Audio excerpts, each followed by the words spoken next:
Albert Flynn DeSilver is the Poet Laureate of Marin County. He has taught as a poet, California poet in the schools, and recently published a field guide to the emotions.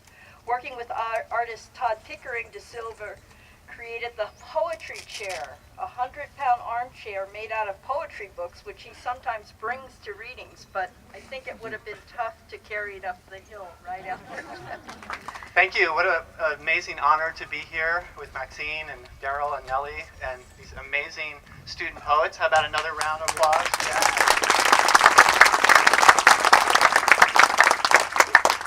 Slight correction on that introduction.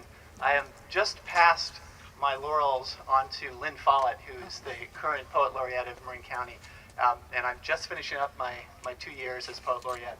And if you're interested in the Poetry Chair, there's a wonderful website. It's really a project of community, marinpoetrychair.org. And, oh, thank you. And there's a bunch of information, poems that were written over the 2 years, and some fun pictures of where we took the chair. So I'm extremely grateful to be here, and I think as a poet, I have really benefited from the incredible diversity of this country, and I'm really very much inspired by that in a lot of my own work. And I wanted to read one of the poems that has inspired me, and this is a poem written around 750 AD by Tu Fu called A Spring View. Though a country be sundered, hills and rivers endure, and spring comes green again to trees and grasses, where petals have been shed like tears, and the lonely birds have sung their grief.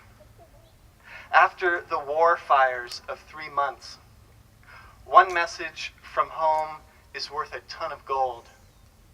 I stroke my white hair.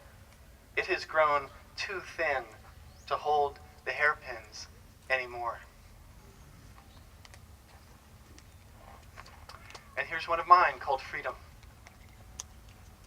We write in blue ink because of the blue Buddha and the blue tiles lining the halls of the mosque at Mecca, because of Krishna's skin and Mary's robe, and the stained glass glowing through the Church of Christ down at Maple and First, because of the blurry blue field pulsing at your third eye, and the crisp winter mirror of sky forever glowing there. And a poem that was inspired by Lao Tzu called Hope. The poem that is called the poem is not the eternal poem. The one that can be read aloud isn't it either. The poem that is both written and unwritten, like the spray-painted tag on the side of the abandoned Chevy's fresh mechs in charcoal black saying, "Yo, Blams."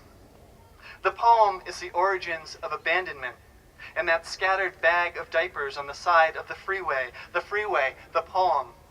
It's the mother, father, baby, sister, brother, cousin of the 10,000 bits of trash and littered trees I saw blinking by on the 101 today. The poem, ever desireless, goes on poeming. In the face of such trash and trees, the mystery, at ease with itself, hand in hand with the poem's bright hand, is the gateway to great understanding. Thank you.